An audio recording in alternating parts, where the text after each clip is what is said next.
See, this is also fake. Oh, the laugh. Okay.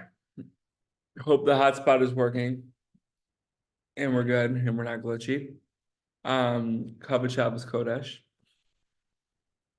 Here we are. Here we are. Thursday night, post Tu B'Shvat. I guess we're still in Tu B'Shvat.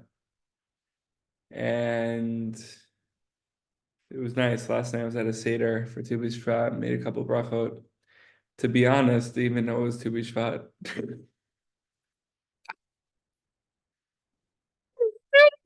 It stuck up on me. It stuck up on me. And I got that like text. Got that text in the group chat. In the community group chat. It's like Tu B'Shvat Seder tonight. I'm like, don't do it. And then my mind starts to race. And I start to race. Obviously, it's like, oh my gosh, you didn't like prepare. You didn't do this. You don't even know what's happening. What is Tu B'Shvat? It's like, oh my gosh. But it's like, Hashem, I'm just gonna be. It's just gonna be. Where am I running to? Where am I running to? All right, but stay there. We should be zocha to prepare more, to be aware more. And countdowns do help. Countdowns definitely do help. I don't know. I think it's like around like 57, 58 days until Purim. Um, Crazy stuff. But yeah, countdowns do matter, and we shouldn't just count down for Pesach, Purim, and Hanukkah, right? You're searching up how many days until Purim, so tell me right now. I saw those eyes moving, baby. I saw them eyes moving.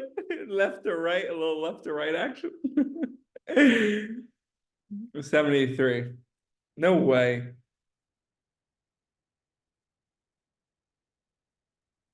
Until what? Zol Hanukkah? Okay. Chavra, B'siyata D'Shmaya.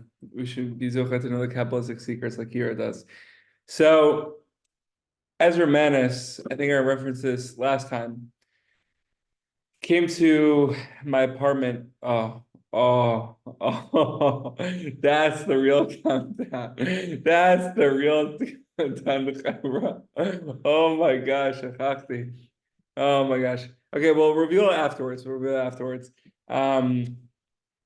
Ezra Manis came to my apartment 3 weeks ago. He was giving a tish to the Chevra, and he was holding the Sefer Tanya with the Steinsaltz commentary. And he said, Chevra, like, this is the Torah that's sitting on my heart right now. This is like where I'm at right now. I don't have my head's not in like the other farm, the other places. Like it's mamish right here, right now with the Tanya. So I'm gonna share the Tanya because this is what I have right now. So I was thinking, what do I have right now? And I felt like pretty empty. I'm like, oh, do I really not have anything right now? And then I start like my mind racing from like teaching to teaching, like trying to go in the archives from like, from, like years ago. Like, it's like, oh my gosh, I want to just like fell back. So going in the archives and like the whole thing. And I'm like, you know what? Like maybe we just need a story. Maybe we just need a story. So I whipped out like my storybooks, some of them, and I was flipping through the stories. I'm like, we don't need any of these stories. I wish we do, but like I wasn't really feeling it. And then I'm like, there only has to be one book that needs to be read at, looked at. And it's Holy Brother.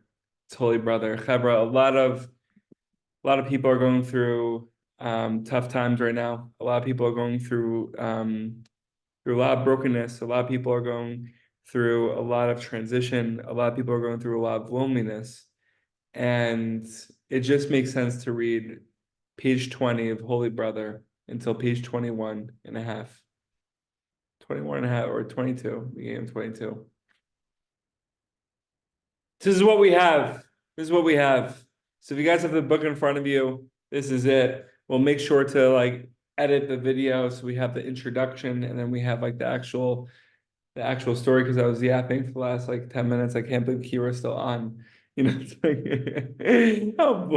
how boring was that introduction? Come on, cover. I could have made it like 30 seconds. You know, I made it like 3 minutes. Oh, man. Okay. So, Chaver, let's open up our hearts because we really do need to open up our hearts for the story and for life, for the Chavra, for Am Yisrael, to make that circle, to make us to make room for people to be in the circle, and also to make room for us to be in the circle. So, very few people were aware of this particular dimension of Rav Shlomo Karbach's work. Reflects Rabbi Tzvi Mandel, spiritual leader of Brooklyn's Klal B'nai Israel. But he routinely visited inmates, both Jewish and non-Jewish, in prisons all over the world. Wherever he happened to be, he tried to visit local prisoners. Kira, you know the story?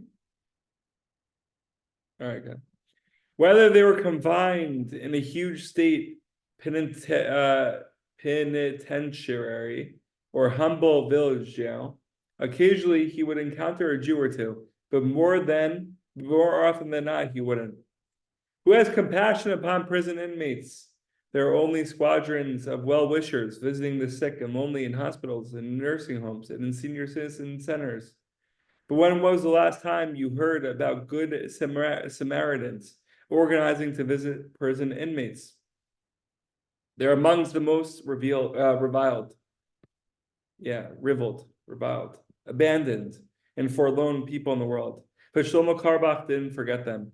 He had compassion. These were the inmates, Chavra. These were the inmates. Where Shlomo go in mamish into the lowest places and visit the inmates.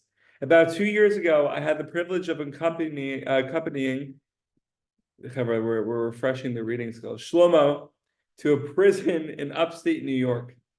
This time, he actually had been invited by the Jewish chaplain, who asked that he performs a Hanukkah concert for the Jewish inmates there. There weren't many there, not even a minyan. Only about 8 people. There was no payment involved, but Shlomo accepted the invitation without a moment's hesitation. It was a schlep, 3 hours each way, no problem, said Shlomo cheerfully. The concert was a huge success, and Shlomo made the event into a real Hanukkah celebration. But that was only the beginning. Can you imagine Hanukkah, the highest of the high, and then choosing to go to a prison to play songs for 8 inmates? Not even a minyan. When the Hanukkah Chagiga party, or Chagiga, it just says party, Chagiga was over, Shlomo turned to the chaplain and said, please, I would like to visit with the rest of the inmates here. Could you get permission? So, Chaver, this is where the story begins. Mamish, this is where the story. If you haven't been paying attention up until now, let's fire it up because this is Mamish's story, Chaver. Shlomo went into every cell where he hugged, kissed, and talked with each inmate.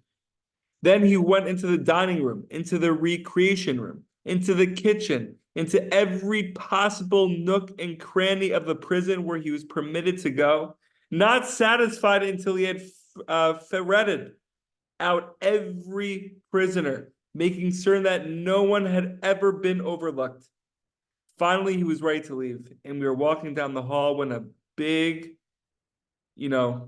guy, inmate, with a scarred, pitted face, started running after us.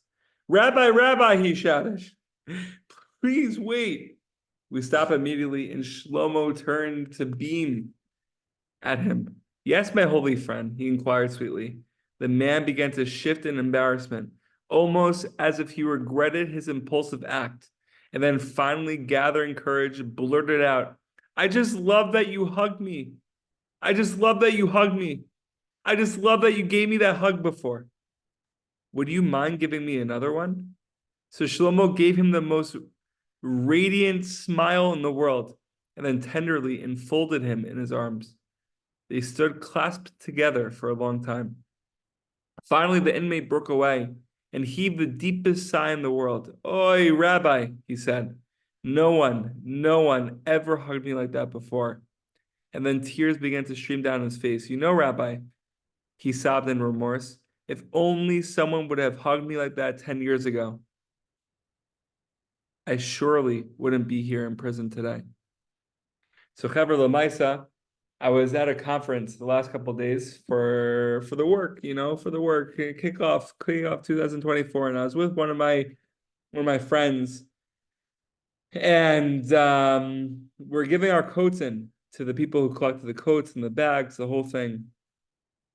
And as she was giving in her coat, She asked, "Hey, how are you? How are you doing today?" And because of my lack of Hebrew understanding, I didn't know what was really going on.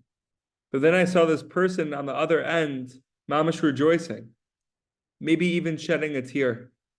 And I asked this girl what was that interaction? And she said, when she asked, "Hi, how are you? How's your day?" The person who was collecting the code said, "I don't remember the last time someone has ever asked me that in my life."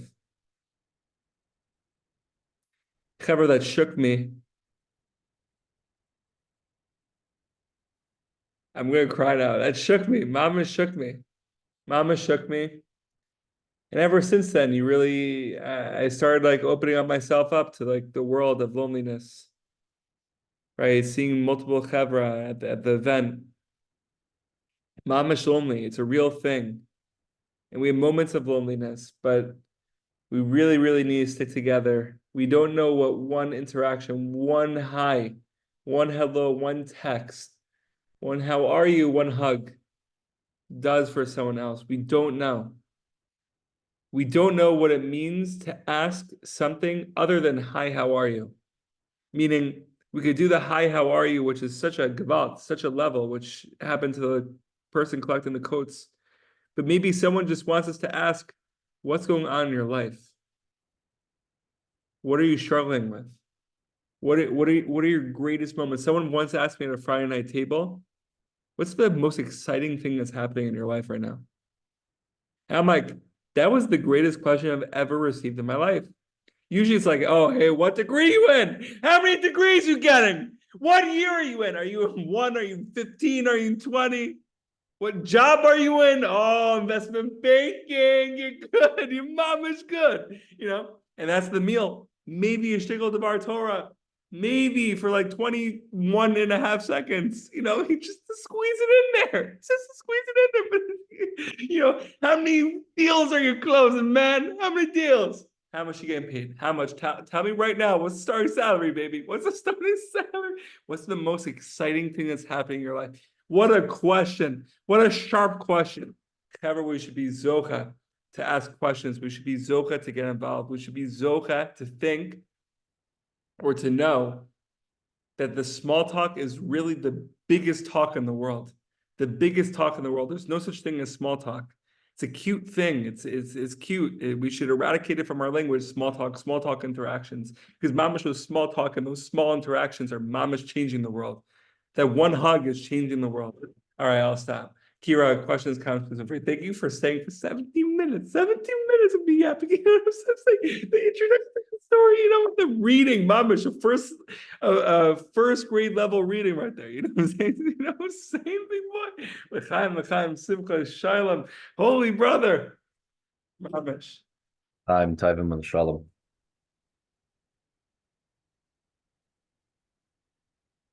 Hi,